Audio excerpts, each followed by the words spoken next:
Ladies and gentlemen, what's going on, my friend? What's going on, my friends? Welcome to a special edition, of course, of Bettin and Boozin for the Breeders' Cup late pick five on Jesus Christ, our early pick five on Friday. Sorry, guys, got some going on the right hand side of the screen, so I apologize. To the early pick five for Wednesday Breeders' Cup. Jesus Christ. Okay, reset. Breeders' Cup Friday, the early pick five. The late pick five is, of course, tonight with Picks and Ponies with Howard, Pete, and Paul talking all Breeders' Cup races on Friday. However, the early pick five, which is going to be covered right now, is going to be the 5 races before the Breeders' Cup gets started. Because when we're playing Breeders' Cup, when we're at the track, we don't just play the Breeders' Cup races. We have to play every single race on the day, of course. So welcome in, everybody. Thank you guys all for joining the show, and apologies for the technical difficulties to start the show. Of course, I'm your proud host, Kyle Roscoe, going to have my proud co-host with me as well to talk about some fantastic racing going on at Del Mar on Friday. Of course, as you see scrolling on the bottom side of the screen, please go down below the video player. Please hit the like button and hit the subscribe button. We'd greatly appreciate it because not only does it show us you guys are enjoying the content, but also it pushes these podcasts out into the YouTube algorithm to hopefully bring like-minded horse players like yourself to the HHH Racing Podcast. And of course, for that, we thank you. Also, as you see scrolling, bettinandboozin@gmail.com. Please email me with any questions, comments, or concerns, or anything you want to see here on Bettin and Boozin. Of course, I'm open to anything you guys want to see. Of course, you can listen to every single episode of the HHH Racing Podcast through Apple Podcasts, Spotify, and Anchor in audio form. So if you're more of an audio listener or you're going to work in the car, at the gym, something like that, and you want to only listen to audio, Apple Podcasts, Spotify, and Anchor have you covered. I did create a TikTok and Instagram, brand new, guys, at Bettin and Boozin Podcast. If you guys want to follow us over there, we'll post schedules coming up for the next week, highlights from from our previous shows and etc. at Bettin and Boozin Podcast for that. But guys, the one thing I really want to touch on before we get into here is the Breeders' Cup Power Picks that we now have available for you guys. The deadline is tomorrow at noon Eastern. We're obviously live here on Tuesday afternoon, 5:30 p.m. Central Time here in Wisconsin. But of course, Breeders' Cup Power Picks are done. You cannot buy them after tomorrow, Wednesday, October 30th at noon Eastern. And I'll show you guys how to do that, how to get there one more time. Again, through our fantastic website, hhhracingpodcast.com. You can see it, just pulled it up right here, hhhracingpodcast.com. At this blue banner at the top, click here to subscribe to the Breeders' Cup Power Picks tip sheet. Gives you all the information you need. Again, what's included with your subscription? Over 30 pages of analysis, guys, for every single Breeders' Cup race on Friday and Saturday, which includes top 3 picks from all the co-hosts on the HHH Racing Podcast for every single Breeders' Cup race, best bets, top long shots, ABC grids, full analysis and write-ups for every single Breeders' Cup race, price plays, spot plays, horizontal plays, anything in that race that we seem fit, each Breeders' Cup race. And again, this is going to be handled by every single co-host and host on the HHH Racing Podcast. And again, where do you pay for this? It's only through PayPal and through Venmo. Again, PayPal and Venmo, super easy to sign up, completely free. And you send the money to Howard if you're doing through PayPal, hkravetshorse@gmail.com. And for my audio listeners, that's HKRAVETSHORSE@gmail.com through PayPal, and through Venmo, it's at Howard-Kravitz. So please send that in if you guys want to get in. And how much does this cost? For 30 pages of analysis, these types of packages go well over $100. I've seen some over $200. $30, ladies and gentlemen. If you're a current Power Pick subscriber, which is our normal Power Picks that's done through Patreon, that link is in the description. You get Power Picks tip sheet every single Saturday, which you can also see previous editions of on the hhhracingpodcast.com if you want to see them before you buy them. $30 that's basically $1 a page that you're buying these Power Picks for. And if you're not a Power Pick subscriber, it's only an extra $5, ladies and gentlemen. Extra $5, $35 for over 30 pages of content. Every single thing you guys need to crush the Breeders' Cup is done on these Power Picks tip sheets. And we're going to, like I said, so much analysis, so much information for you guys. We want to crush this stuff along with you. So please go subscribe right now, hhhracingpodcast.com. Click that blue banner on the top of the front page and get yours today, either through PayPal or Venmo. The link is also in the description box as well. But we won't waste any more of your time. We have a lot of people watching already, so thank you guys all for joining in. Greatly appreciate it. Again, we're going over the early pick 5 on Friday, which handicaps a lot of the California state bred races, everything before the Breeders' Cup races on Future Stars Friday. So bringing in my co-host with maybe a special guest later coming on, but for my co-host for the evening, the wonderful guy from the East Coast of New Jersey, who I will see in approximately, I don't know, less than 24 hours, or sorry, 48 hours, excuse me. Patrick Kunsel, my man, what's going on? Nothing much. From East Coast to West Coast. I'm now out in San Diego, downtown San Diego. So I'm waiting for you guys anxiously. Yeah, that's right. You are, because obviously you're going there with your beautiful girlfriend, Megan. And you guys are making a trip out of it, which actually Emma and I did last year. But unfortunately, it's just going to be a quick in and quick out for us and at Del Mar. But yeah, I mean, got to be fantastic out there, no? Oh, yeah, beautiful weather. Got off the plane, walked outside the airport, and it was 7 degrees with a little breeze. And I'm like, oh, I can get used to this. Yeah, no kidding. And again, right on the ocean, of course, Del Mar. It's going to be an absolutely fantastic time. Katie, of course, is here, guys. Bill Kelly is here. And afternoon at all, just saw 9 Compliant is scratched. There was one other horse in the that also scratched out of the Breeders' Cup. I'll pull it up right now. That came out this morning. It's in the juvenile turf, I believe, if I'm not mistaken. Hold on, I'm doing it right now. Let me see. Non-compliant and out on bail in the juvenile turf sprint is also out. So adjust your handicapping accordingly. JL is here. There is no AE filling her slot, JL, but thanks so much. New person that I see. Thanks so much, JL. And yeah, so much for American Bikini going off 5-1 with non-compliant out. Trust me, I'm also not too happy about that either. Scott Pinkerton says, I don't have PayPal. Scott Pinkerton, you can actually sign up through PayPal. It's completely free. And you can add your checking account through the PayPal. It's completely secure. Obviously, everything's done through there, and you can send money, retrieve money, anything like that through PayPal. And again, completely free to sign up, Scott. So if you don't have a PayPal, again, just for all everyday purchases, would highly suggest getting one. Terry Frank is here. Keith Borga is here. Thanks so much, Keith. And Thomas Minoza says, welcome to California. Patrick, of course, native of the Bay Area. Pat, let's not keep everybody waiting, man. Let's get right into the early pick 5, especially because we have picks and ponies coming up after this show at 7:30 p.m. Eastern Standard Time.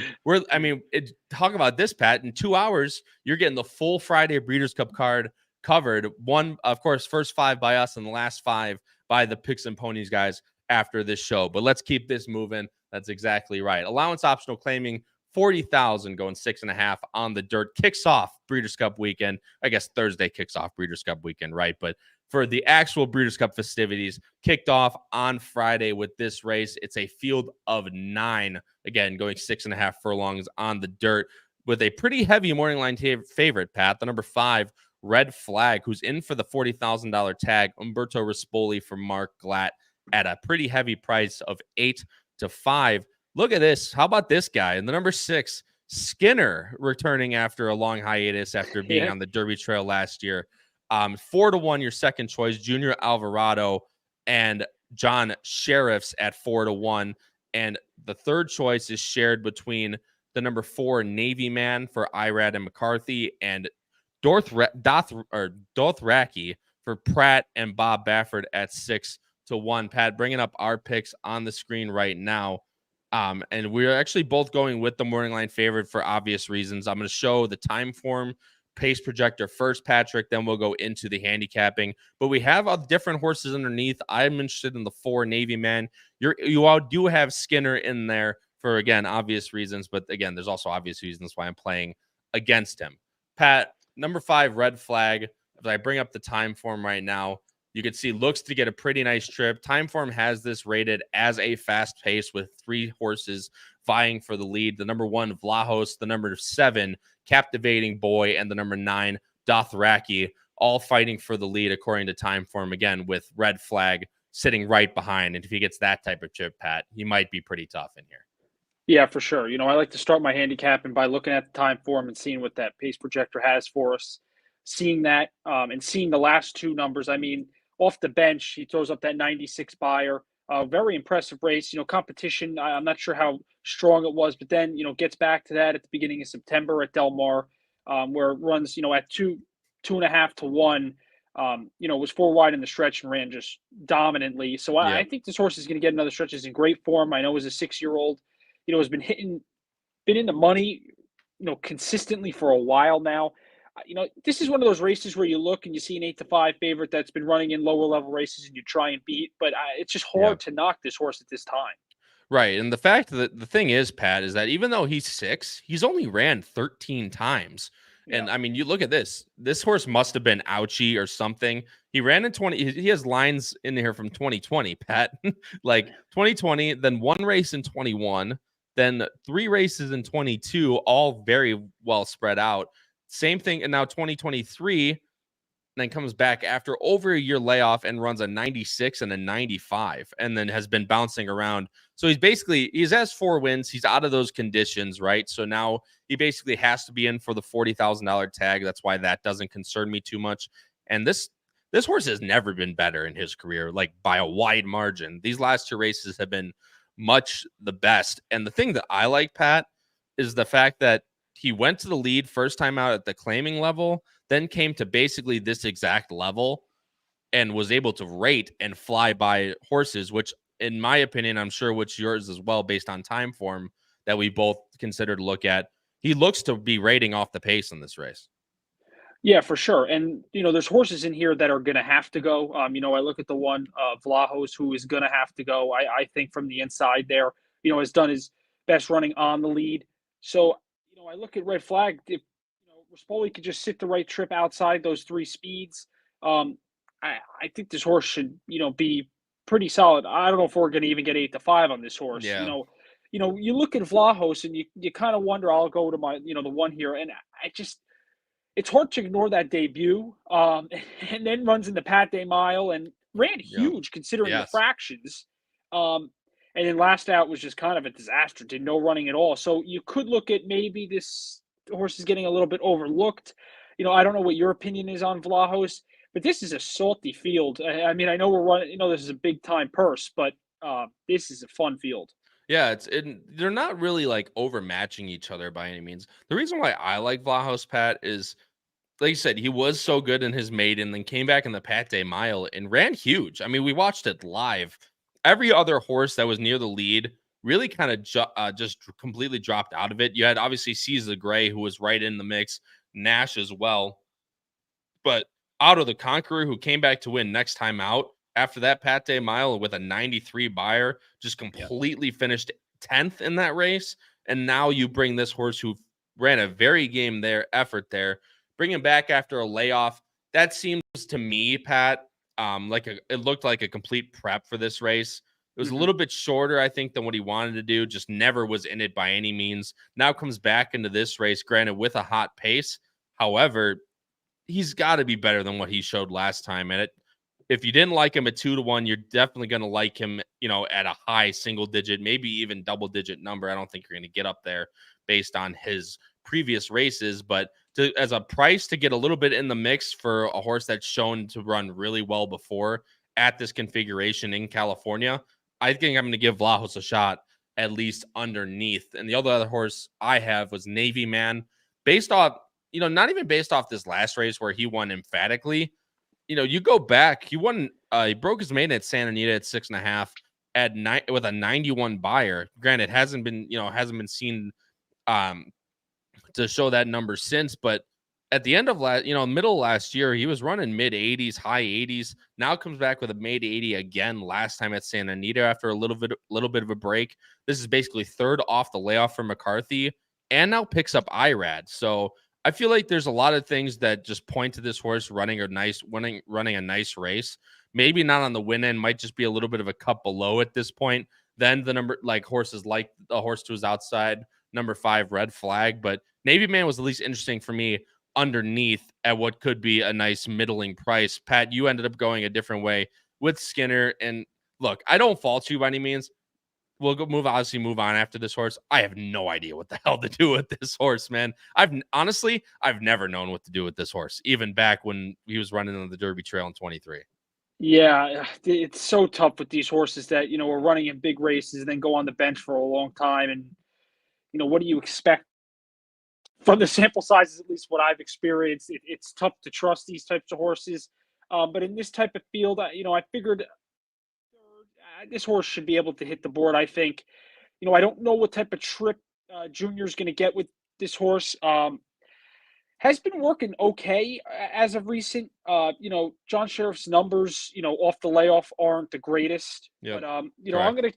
I'm gonna have this horse. Obviously I have this horse in my top three. You gotta check to see the board here with this horse. If it's taking money, obviously there's something there. If not, we know what we kind of have an idea of what's going on. Yeah, and I put it up on the screen here, Pat. Low sample size of only 32 starts. Does have 5 wins, 16%. Only 9 in the money though, which is about somewhere around 30% in the money. It's just 28% right there. So maybe nice on the win end based to what he normally runs at 14%. However, very low in the money ratio. So to me, either he shows what he has before and wins emphatically, and maybe he's better now at 4, but he's a pretty fast working horse, and John Sheriff's doesn't exactly crank them up.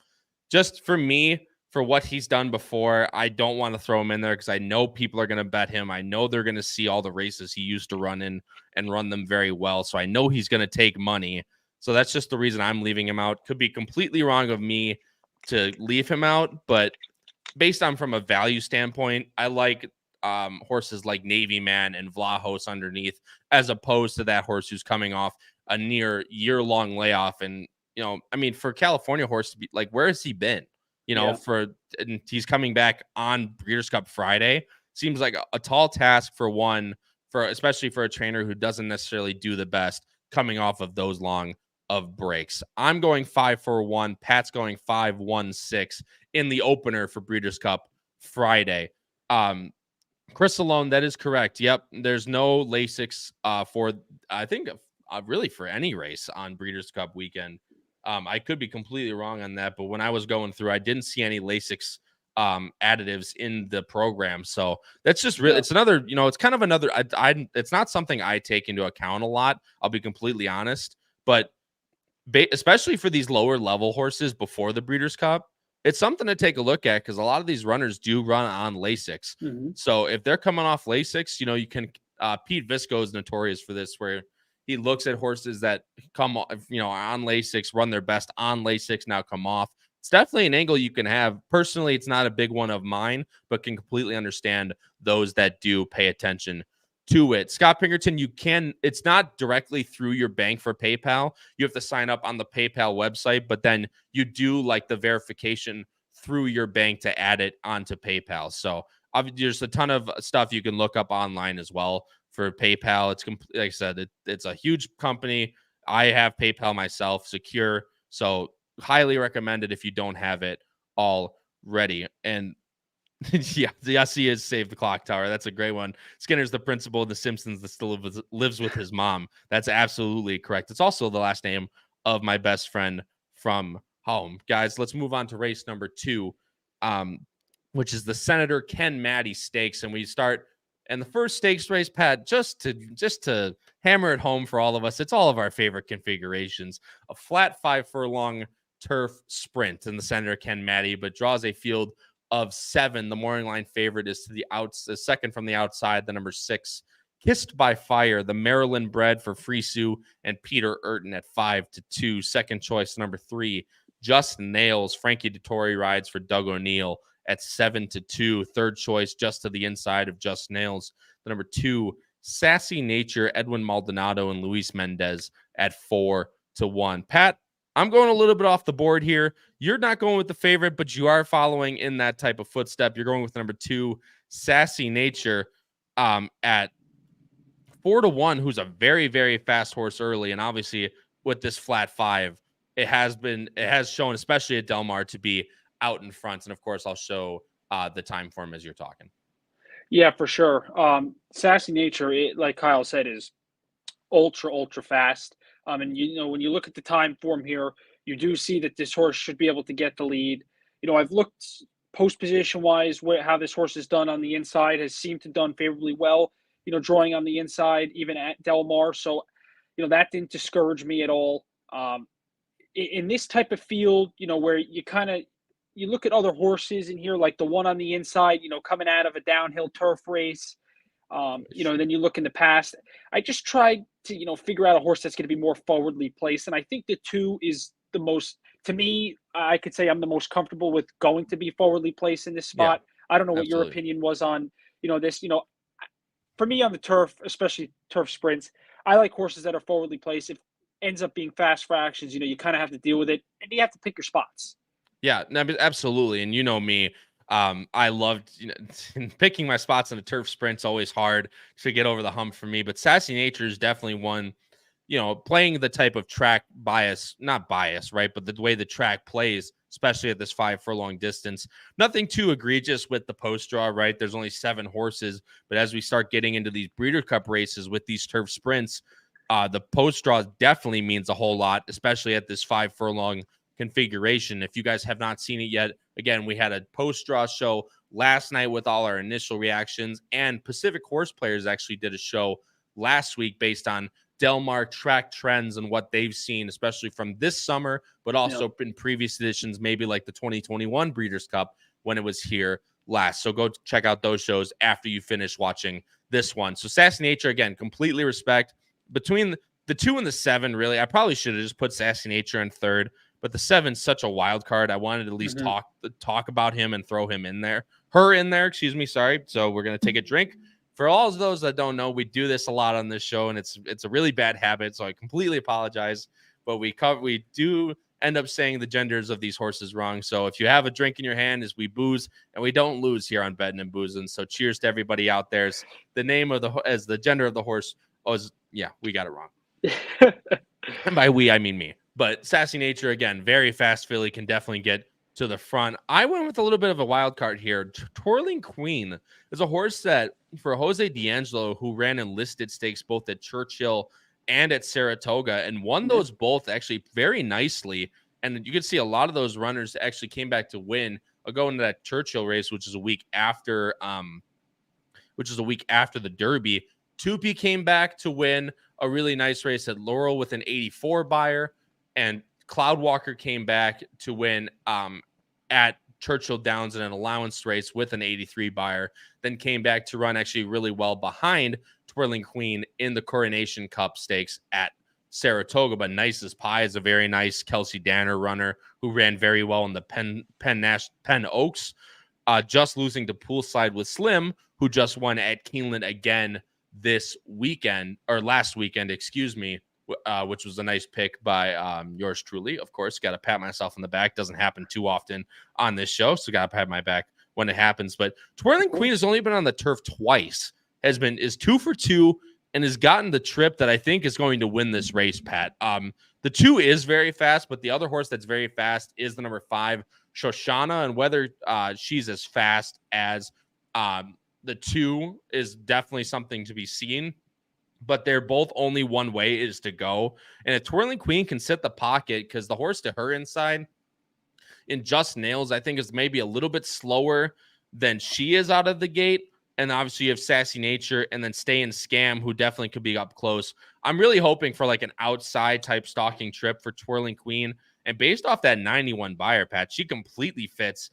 And coming from a track like Saratoga, we talk about it a lot, where, horses east on the turf ship west and end up doing very, very well. Twirling Queen was that horse for me, and gets Luis Saez back aboard after working very well down in Kentucky at both Keeneland and Churchill Downs. So Twirling Queen, kind of a fuzzy in here for me, but 6-1 price was definitely enough to take a chance on this horse, at least for me, although you don't have this horse anywhere in your top 3. Yeah, no, I don't have it in the top 3, but I'll tell you, like, if I'm going to be playing, maybe the pick 4, early pick 4, or pick 5, this is definitely going to be a spread race for me. And this horse would be an A on my A line. Ultra impressive, like you said, Kyle, at Saratoga. Honestly, I was surprised they found this spot. I know, what happened in the Raven Run, the grade 2, I'm not really sure what happened, what was going on there, but this horse could be in some bigger races if it wasn't, for that, or if they eyed something else. So I definitely get what you're doing with Twirling Queen there. And there, there's a couple other in here. The 6, Kissed by Fire for Yep. Peter Urton, who another one that has shown speed and showed speed last time at the beginning of September at Del Mar, and that allowance optional claimer, and actually did beat Just Nails, who, like you say, Kyle's a little bit slower. Um, I didn't know what to do. Obviously he's 5-2 morning line. I do think obviously fits right in this spot, Yeah. but does have 2 races in between that were a little, I just didn't really know what those were about. So I'm hoping Kissed by Fire can get back, her form that she had last time and stick with it, because she does seem to be pretty good at the time. I do agree with you. Sorry, I don't disagree with that. I do agree with you. No, you Kissed by disagree with me. It's Fire. fine. No, I don't. And you could tell by I don't have her anywhere, but I do respect her. The thing I respect about her, Pat, is those 2 races were also shipping across the country, right? Mhm. The only 2 bad races really on her program right here are the Giants Causeway at Keeneland and the Jamila at Laurel Park. Everywhere on the West Coast, she's within 2 lengths on the turf, right? Mhm. And she's 4 for 4 at Del Mar in the money, 3 for 4 on the win end. So, something like that, if you're playing a horse for course angle, Kissed by Fire is easily your top pick in this race. However, I just think maybe she is a little bit cut below, although that 90 in the last race is very good and they did go fast. However, if there's 3 horses trying to vie for the lead and Kissed by Fire is the most outside of those 3, I'm not too sure that she's has the ability to rate and finish as well as someone like Twirling Queen or the horse that I have in second, number 1, Stay and Scam. Pat, you have in third. This is old money burner herself, is what I like to call her.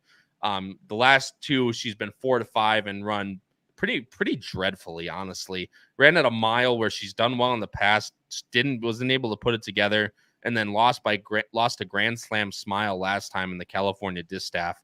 Handicap going down the hill at Santa Anita, where she's also done very well in the past. So she loves Del Mar. She's 2 for 4, 3 for 4 in the money, 2 for 3 at this distance, this 5 furlong, this flat 5 at Del Mar. So, I'm not too sure what to do with her. I think she's going to take a lot of money again here. Wouldn't surprise me if she won, Pat, but it's kind of the thing where if she's going to be a little bit lower of a price again, she's going to have to show it to me to bet on her before I can bet her again.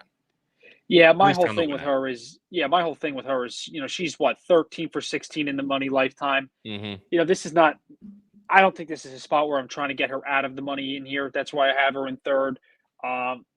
There's others that are more, kind of eye-opening and you can kind of single in on and hope to get a better price. But, she's there all the time. So why try and get her out now? Yeah, I don't disagree with you by any means. And the last horse that we'll talk about and move on is who brought that up in the chat? I saw someone bring it up. It was JL. It's the 7 horse spelled wrong on purpose. It's not omnipotent. It's omnipontet. It's omnipontet for Phil D'Amato. But Pratt hops aboard on this one. This horse is, I don't know, like I said, you can judge how the competition runs, but a Group 1 placed only by a nose down in Brazil now comes up here off a year layoff, though, for Phil D'Amato. The horse isn't working necessarily fast. Phil D'Amato does do pretty well with these types of layoff horses. However, you start going foreign shippers with this type of layoff. We'll do it right now live. Greater than 180 days, 3 for 23. But again, 11 in the money, almost a 50% chance in the money in the last 5 years for Phil D'Amato with these types of horses. So this is the complete fuzzy in this race. But Pratt hopping aboard on this one makes me think that this horse is at least worth a look and a little bit live. So again, you can debate on how the Brazilian form, the Group 1s take to this. Actually, a Group 1 winner last year on Kentucky Derby weekend, but obviously down in Brazil. So keep this one in mind. If this one's taking money in race number 2, definitely take a look at this one. And if D'Amato and Pratt, I'm assuming this horse is going to take money if this horse is at any bit live. I'm going 417. Pat's going 261 in the Senator Can-Medi. And Pat, let's keep it moving here. Golden State Juvenile Fillies is the next race on the card. It's a field of 9 Calbred 2-year-olds, for the girls. Again, going 7 furlongs on the dirt. And what I like to call this the cup of names. Basically, you got a few of my favorite ones in here. The favorite is Hot Girl Walk, which is what my wife calls a get drunk at the bar and take a walk outside. They call that a hot girl walk, apparently. At Should we 5 to expect 2. to see a lot of those this weekend? I'd say if we're playing well, man, you might see a couple of those. Maybe I'll take a hot girl walk at some point, but we'll see. The second choice is the number 5 Renatus with David Herrera and Garcia at 4-1. Third choice, just to her inside. Pavel is appealing. Mario Gutierrez and Doug O'Neill switching over the picks right now. Pat, we're both going with the number 1 hot girl walk in this race. Again, her last 2 have been fantastic. Pat, I'll let you talk about her as well. But first, of course, I'll bring up the time form, which, again, should favor her type of running style. Yeah, for sure. She has just improved, obviously, with every start. Her debut in July at Del Mar, she, was an educated debut, and then steps up next time out, breaks her maiden, going away, and was clear favorite in that spot. And then last out was 5.5 to 1, and Yep. a field that was pretty good. And she just did her thing and ran well. Carla Gaines has actually done fairly decent with 2-year-olds, so she's done very well with 2-year-olds. I might add. And I just think does get the inside draw here. Hasn't drawn inside yet. I don't know what your opinion is on that. First time being on the rail. That could be a little bit concerning. But I'm not sure how much that could matter. But I think Hot Girl Walk is the most consistent of the bunch and should get this trip. I agree with you completely. The other thing I like is that she's consistently getting better with every single one of her races. But hold on, Pat, I'm getting radio from the studio. Special guest joining us, and it's none other than Mr. West Coast Bias himself, what everybody wanted to hear from, Noah Maher. Oh, he could educate us. Yes, he What's can. up? What's up, Pat? How's the San Diego air treating you down there? Oh, it's nice, dude. This is the life you live. This is geez. Yeah, I can get used to this. It looks pretty bright. You look like you're glowing. I look like I'm glowing. Don't flatter him too much, man. Come on. Let's keep it PG on this show, at least a little bit. Noah, obviously, did have your picks beforehand. You guys are doing your own thing with Pacific Horse Players, which will come out on this podcast. So keep an eye out. Please go subscribe down below if you want to get and click that notification bell so you know exactly when every single video is posted for Breeders' Cup weekend on the HHH Racing Podcast. Noah, I'll leave the floor to you so you can talk a little bit about, we were just touching on Hot Girl Walk, who we both have on top. Okay. Well, Kyle, I am 415 in this race. If you wouldn't mind putting that down in the bottom for me. Yes, sir. But Hot Girl Walk, yeah, there's nothing really wrong with her. I don't know what you guys have kind of touched on already. She really hasn't done too much wrong. She's pretty honest. That was a kind of a smallish field last time in that listed stake early in September, and she was 5-1. There were a couple of horses that kind of didn't run their best, so maybe you can make that case against her. And I don't necessarily love the rail going either 6 or 7, especially at Del Mar. With that being said, I think she's just the best horse in the race, and based off the time form, I think she could sit an unbelievable trip. So if I am playing any sort of horizontal ticket, she'll definitely be on it. Yeah, and Rob N brings up a really good point too, Noah, is that none of these horses have actually ran 7 furlongs. A lot of them, that obviously Tequila and Therapy, again, fantastic name, by the way. The one thing I did touch on, this is like the cup of names in here. It's got a ton of good ones in here. Tequila and Therapy has run a mile, but nothing on the dirt has run past 6 in this race, or 6.5, excuse me, with the number 8, We Are Free. But you have the number 4. Pavel is appealing. Doug O'Neill, I have this horse in second. Again, very, very nice win rating off the pace at Del Mar last time out in September. Now comes back here. This is complete aim for Doug O'Neill for this race, for this horse. And again, should be able to improve second time out for this one, where we always say that the biggest improvement can take on here. Yeah, I'm hoping there is some improvement. It wasn't the greatest race that we've seen from anybody in this field, but it was, even though it was a 58 buyer, did come back 81 time form, which is really not that far off. Yeah. You expect some kind of improvement. There's just a lot of things to like. It's Mario and O'Neill for Redham Racing. O'Neill's not really a guy that works super fast, but you see with the bullets out of the gate last time, October 27th. Yeah. And then something that was interesting before the debut, she had a very similar work where she went 47-2 going 4 furlongs. So that's kind of the indicator of she's going to be ready to run. And I think she's going to sit a similar trip to the 1, and she'll be double the price. So I'm looking for some improvement, and that's why I got her on top. No, I completely agree with you. I'm very interested in this horse. Have her in second. And again, Pat, another one, Rizzleberry Rose, which is another unbelievable one for sure. Steve Knapp, runner in this one. Tiago Pereira's rode all 3 times. Now gets Joel Rosario, everybody's favorite rider. So coming out of that last main race was very good. Again, might just have to show a little bit more improvement than what she's shown in her first 3. Yeah, I thought it was interesting that Joel gets on this one and Tiago stays on the 9. And I actually have the 9, who we'll see in my best bet in the reverse tri-key. I think that horse could pick up all the pieces. But the 6, should improve again. I don't know what this horse has really done wrong. I don't know. I know you've paid a little more attention on the West Coast than I have. I don't know what your opinion is on the 6, but I think this horse fits right in there. Yeah, I think so. She was right there with the horse that I like, 2 back.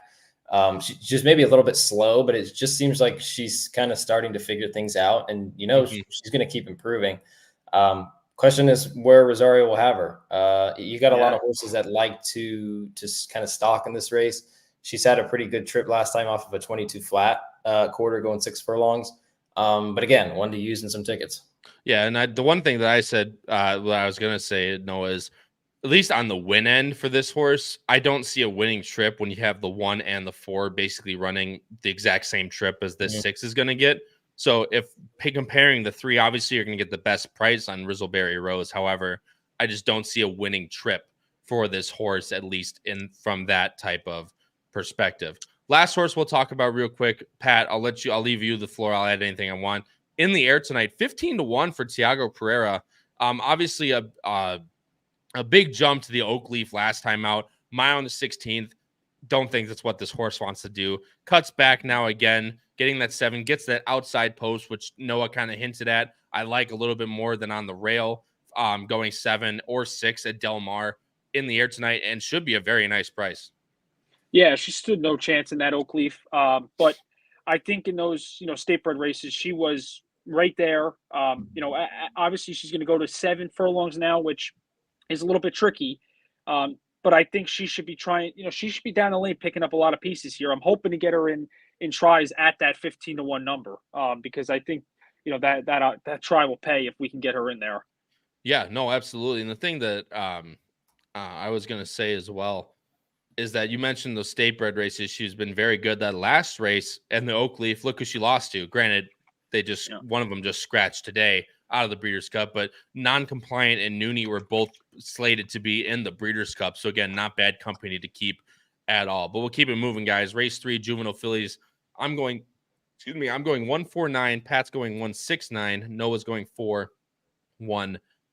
Guys, we'll move on to race number 4, and we'll go a little bit quicker for you guys as we want to cut this off before Picks and Ponies goes live. Yeah, they're going to kick us off like an NFL network. Yeah, they're going to kick us right off which like some would say like the classic for football, but that's fine. That's a different type of fight. Thoroughbred Aftercare Alliance Stakes, guys, is the next one with a full field of 14 guys, and my God, this is an absolute barn burner of a race with 14. Like I mentioned, the morning line favorite is a 9-2 shot all the way on the inside for Kimura and Tim Yakteen at 9-2. Second choice, the number 8 Pally Kitten, Frankie Dettori rides for Doug O'Neill at 5-1. The third choice is number 6 Super Speed, Juan Hernandez, John Sadler at 6-1, as well as Artislas for Ray Lou coming back, Jeff Mullins at 6-1. And I'll put on the picks right now. No, I'll let you go first again because you have to give me your picks again. Yeah, I am going 5-13-6. All right. With a little bit of which neither one of us have in there. But again, to completely respect Pratt, Baltus 8-1. Scipio, I believe, is a horse you tried to go after last time, if I'm not mistaken. And unfortunately didn't get the right trip coming out of it. But again, deep closer, but again, very talented. Yeah, funny you say that. I actually touted him on the Del Mar Power Picks twice. Yeah. I was a big fan of him on debut, and he broke awful, and then was flying late. And then last time he broke fine, but then just had tons of trouble, was way too far back, and was closing like a train, but couldn't get there. I have to go back with him. I mean, I'm going to get 8-1. Pratt's going to hop on. I don't know if that 8-1 will stay. Maybe I'll get maybe 5 or 6. I think it's just too wide open of a race to take a short price. And some of the shorter prices I just do not love. Like, for example, Artislas, who I'm glad none of us have, who's had technically back-to-back victories, but he's just gotten absolutely dream trips. And there's some similar things to be said about the one. So I like to go the direction that you guys are going and look for a price. And this is the one that I landed on. Yeah, and look, I get it. You're going the Charlie Freeman route, which I completely understand. But again, type of thing where, again, you're getting 8-1 on a horse has talent. It's just a matter of he's been so far back in these last few. Also, Noah, you did a thing on Track Trends with Ryan Anderson on Pacific Horse Players being wide. This is obviously a mile at Del Mar. It's not the longest run up to the first turn. So these horses that are slotted, 10, 11, 12, 13, 14 are going to have some trouble, especially if they want to get to the front. And there was some serious speed in here too. If you, which is, I showed the time for him. Yep. There are several horses that are coming from 5 to 6 furlongs and stretching out to 2 turns, either for the first time or for the first time in their career. So it'll be interesting to see. Scipio, hopefully Pratt doesn't have him too far back. And same thing with a couple other horses that we like. I know we all have the Philly Super Speed in here, so I'll let you guys touch on her. But with all that speed, you're going to have to. There's going to be some ground saving needed, and there's going to be some luck needed as well, just because you got 14 horses in a really tightly turned race. No, absolutely, and obviously, like you said, you mentioned that the tightly turned at Del Mar, especially you don't want to be wide, especially into that first turn. The only reason I like super speed on top, guys, this last race, which was the Juvenile Phillies Turf at Del Mar, thought process came back. Thought process has been absolutely fantastic for D'Amato. Hasn't lost a race on the turf yet. And C runner for Yakteen is the half to Johannes, right? I believe. Is that C runner? Yep. Yes. Look at me, dude. West Coast bringing it home. Look at that. West Coast breeding numbers, but did break his maiden last time out, or her maiden last time out, with a 73 buyer. So both horses on either side, the first horse and the third place horse, both came back to win out of that Juvenile Phillies Turf at Del Mar at a mile. I thought she took to the mile very well, just ended up getting beat by a better horse that day. I thought ran a decent winning effort. Is going to get a jump on a horse like Scipio, who's tended to break slow and absolutely fly late. If he gets a nice trip, which I think I love the 6 post for this daughter of Justify and American Pharaoh Dam. I just think if she sits a really nice stalking trip, could honestly might not be the best horse in the race going forward, but could completely trip out and get the jump on a lot of runners coming late. And especially in a 14 horse field, you want I like to look as for little trouble as possible. And with there's so much speed in the race, that middle stalking trip should play very well. Pat, I'm going to go to you here. The 13 test score 15-1 on this horse, which I don't think you're getting 15-1 on this horse, or you're getting 15-1 on the Appleby horse, which is the last horse I want to talk about, at least in depth. Test score, Manny Franco coming over again, riding this one, broke his maiden at Keeneland, the opening weekend of the Keeneland meet, and now comes back into this spot. Definitely, obviously, a very well-meant move for Grand Motion. Yeah, and he broke his maiden in like really tough fashion. He dealt with a lot of trouble in the stretch, had to steady, and then ended up splitting horses, which I don't know. I would not expect a 2-year-old to be splitting horses the way that horse did. And, obviously was well meant going into with anticipation and facing Zulu Kingdom, who we will see later on, in the card that day. Yeah, we're not going to get 15-1, I don't think, guys. I mean, I know we all have this horse hitting the board. So, but I wanted a horse coming from off the paces. You guys talked about the paces should be wicked fast here. And I think this horse, we should get maybe 8-10-1, and should be running late. Noah, the one thing that we talked about, obviously, with being outside, this is the one horse I would take from the outside. I feel like this horse, even though kind of showed like that he likes to be, 4, 3, 5 out of it early, I think he can show, if he wants to drop back a little bit farther than that, I don't have any problem as long as he's able to get at least a nice trip. we talked about it last night where, you know, if there's closers towards the outside, I definitely have less of a worry than someone like Artislas who wants to be up a little bit up closer and has to use a little bit, especially early, to get over from that 14 hole.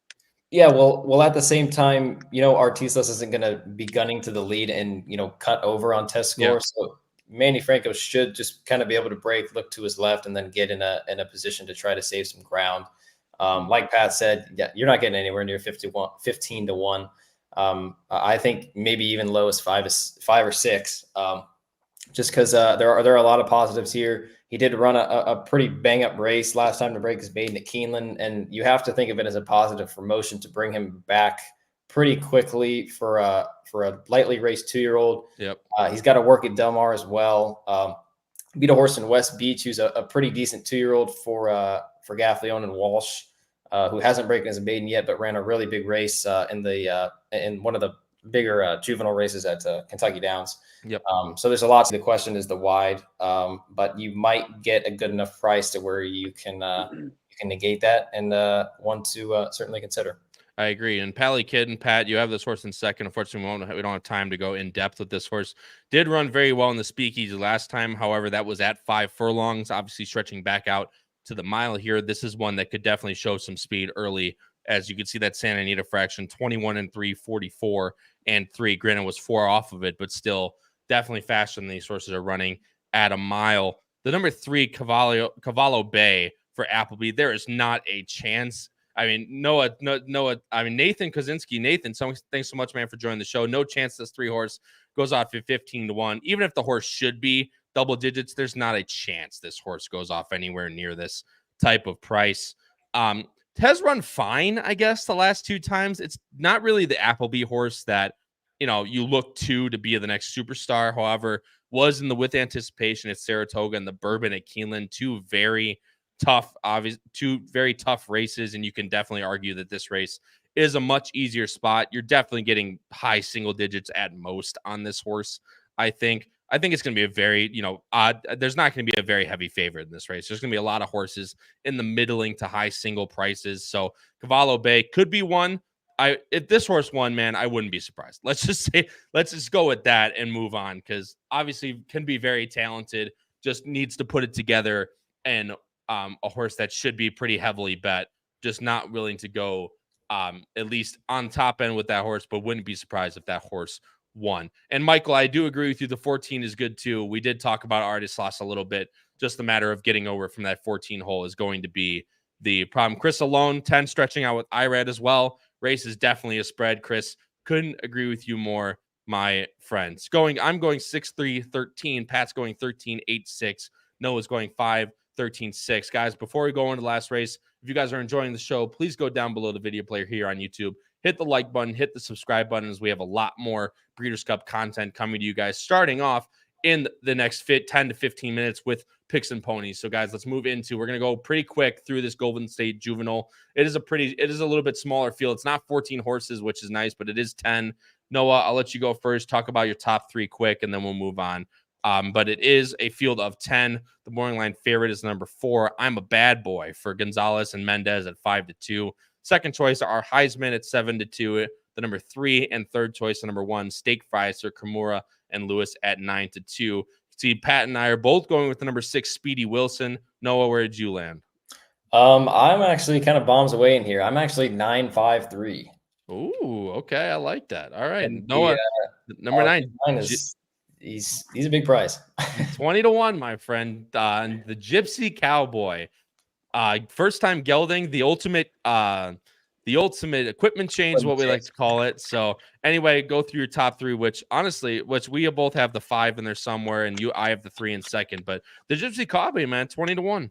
Yeah, no, I think the Philly race can be pretty chalky. I think this is wide open. I think a lot of weird stuff could happen in here. The Gypsy Cowboy has always been a kind of a quirky horse, which is why I do like that they do make that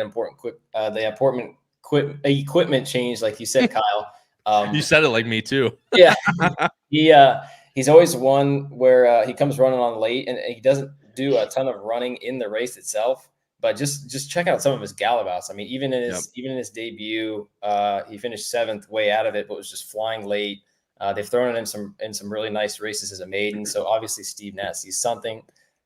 Pereira stays obviously with the connection here. They do very well. So I'm going with this horse at 20-1. I'll quickly touch on the 5 because you got him, Shea Brennan, who was very impressive. Real quick, Noah. Someone asked why Gelda Baby. You said he's a kind of a goofy horse. So the fact that the hope is to kind of, I'm sure the hope that gelding him is going to kind of settle down that type of goofiness and kind of get him a little bit more focused on the race. That's why I'm sure that's what they're trying to do. Yeah, it should theoretically. I guess we'll find out early Friday. But yeah, if you've got an immature 2-year-old, I hate to say it, but some of these Cowbreds are not really the best bred. So you're not losing a ton of residual value if you do that. And if you make the change and it works, then you're looking at something real nice. But into Shea Brennan, who you guys also have, very impressive on the debut. He's had excuses in both of his races. He tossed his head and hit the gate 2 back. And then last time he actually broke through the gate prior to the race and exerted a lot of energy. So I've got him with Pratt hopping aboard at 10-1. And then quickly with the 3, R. Heisman. The last 2 races have been completely experimental in throwing him in the deep waters in the futurity and then trying 2 turns on the turf. Yep. He gets back to state bred where he belongs. JJ and Peter Miller. This is maybe the more likelier winner just because he's 7-2 and he's got some things under his resume. But I'm going 9-5-3 and I'd use all 3 in some horizontals. I agree with you completely. I think our Heisman's getting back to what he wants to do here. Maybe he might not even be, that good. We saw kind of 69, 74, 74. Both the 74s were in that 5.5, one at Pleasanton, one at Del Mar. So definitely getting back to what this horse wants to do, but 7-2 again in a very open field might be a little bit too short, as well as the number 4, Pat, who you have in second. I'm a Bad Boy you can talk about real quick, but I'll leave it to you. I'm very interested in Speedy Wilson from that last race. I thought that last race was very, very good. Showed a lot of grit to get past a horse who's also in here, got him, caught him, who was on the lead and ran a very, very game race. Just in the end, lost to, I think, who's a better horse than number 7, Speedy Wilson. Yeah, and kind of did it in different fashion than, his first 2 races. So that's kind of what impressed me about it. And just, the steady progression. That's pretty much all I have with the 7. And then I'll talk about the 4 really quick. I'm a Bad Boy, who another one that's kind of just, was what tried to break his maiden the first 2 times out, just missed second time. And then, started to figure it out a little bit, but the competition wasn't all there. So, I wasn't really sure what to do, but obviously being, the morning line favorite, I think this horse, sits right in this, this tough field. What a good race to finish the early pick 5 on Friday. And they actually had Time Form actually has it as a fast pace too, between the 2, got him, caught him, and the number 4, I'm a Bad Boy. They have the I'm the Bad Boy going out to the lead and being pretty fast. That's why I like actually Speedy Wilson a lot. I think he might just trip out in this race and has shown very steady progression. So Speedy Wilson, someone I'm definitely looking forward to, especially to end the late pick 5. Pat, I'll let you talk about your best bets. Again, you talked about a little bit in the air tonight underneath, and race number 5, what we just talked about with the number 7, Speedy Wilson on the win end. Yeah, there you go. Try and get in the air tonight in the try, play some reverse try keys. And then, in the 5th race, the closing leg of the early pick 5, Speedy Wilson, hoping to get that 6-1 in a fun race. Yeah, I don't disagree with you. No, I'll let you finish off. But I'm going number 4 win on the number 4 Twirling Queen in the 2nd race. I think that horse is really interesting from a stalking perspective. Again, 2 races on the turf, 2 for 2, and coming from the East Coast to the West Coast. I think the horse could trip out in a really nice stalking trip and win at a really nice price. And race number 5, again, Speedy Wilson, just think that last effort was very visually impressive, very game. Now coming back into this race in race number 5 might trip out in the Golden State Juvenile. Noah, end us off real quick here before then we'll hand it off, of course, to the Picks and Ponies guys. But being the West Coast resident, want to leave you with the final say. And, of course, welcome back to Bettin and Boozin. Yeah, I got to go with Scipio. It's a wide open race. I'd probably play him to win and play him in some exactas just because you're going to get a price on anybody. So that exacta probable is going to be big. He's got the excuses in his last 2, and you should get a fair price just because he is a maiden. He hasn't won yet. He's been running late in his last 2, and he gets Pratt. Just a lot of things to like in a race that's wide open. So I would go with Scipio at a juicy 8-1. Right back at it, ladies and gentlemen. 1/3 time's the charm, I believe, is how that saying goes. Yeah, I've heard fool that. Me once, shame on you. Fool me twice, shame on you. Fool me 3 times, shame on me, I guess. I don't know. But either way, guys, Noah, thanks for joining, man. I know, again, busy week with everything you got going, Pacific Horse players, but hopefully you'll be back tomorrow to join us talking about the first 4 Breeders' Cup races on Saturday. But if you want to hear about every single Breeders' Cup race on Future Stars Friday, tune in about 5 minutes to hear Picks and Ponies with Howard, Pete, and Paul to talk about the late pick 5 on Future Stars Friday. But until tomorrow, everybody, 6:30 p.m. Eastern, again, talking about the first 4 Breeders' Cup races for Bettin and Boozin.